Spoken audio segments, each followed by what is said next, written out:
પાકિસ્તાનમાં હિંગળાજ માતાનું મંદિર છે, ત્યાં હમણાં ઉત્સવ હતો, 3 લાખ શ્રદ્ધાળુઓએ ત્યાં પગપાળા જઈને દર્શન કર્યા. તમે વિચારો કે પાકિસ્તાન જેવા દેશમાં જ્યાં માત્ર તમારું હિન્દુ હોવું એ તમને મારી નાખવા માટે કાફી છે અને તમારી દીકરીને ઉઠાવી જવા માટે કાફી છે, એવી જગ્યાએ પણ આ લોકો આટલા વર્ષો પછી પણ પોતાના ધર્મને છોડતા નથી. એ ખરેખર યોદ્ધા કહેવાય, જે ખરેખર લડી રહ્યા છે.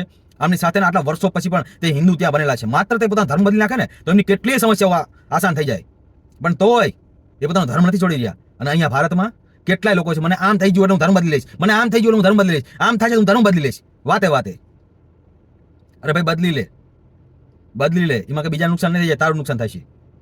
સમજ્યા? કેટલા એવા હોય તો જોજો હકીકતમાં કે શું આને તકલીફ હોય. અહીંયા પાકિસ્તાનમાં રહીને હિન્દુ બની રહ્યા, અત્યાર સુધી હિન્દુ હે, એમને તકલીફ ઓછી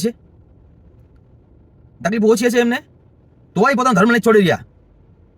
એમના વડવાઓએ જે લડત આપી એ હજુ લડી રહ્યા છે. એટલે જેને હિન્દુ બની રહેવું હોય ને એના માટે કારણ કેટલાય હોઈ શકે, સમસ્યાઓ ઘણી હોઈ શકે, પણ એમને હિન્દુ બની રહેવું ને હિન્દુ રહે છે.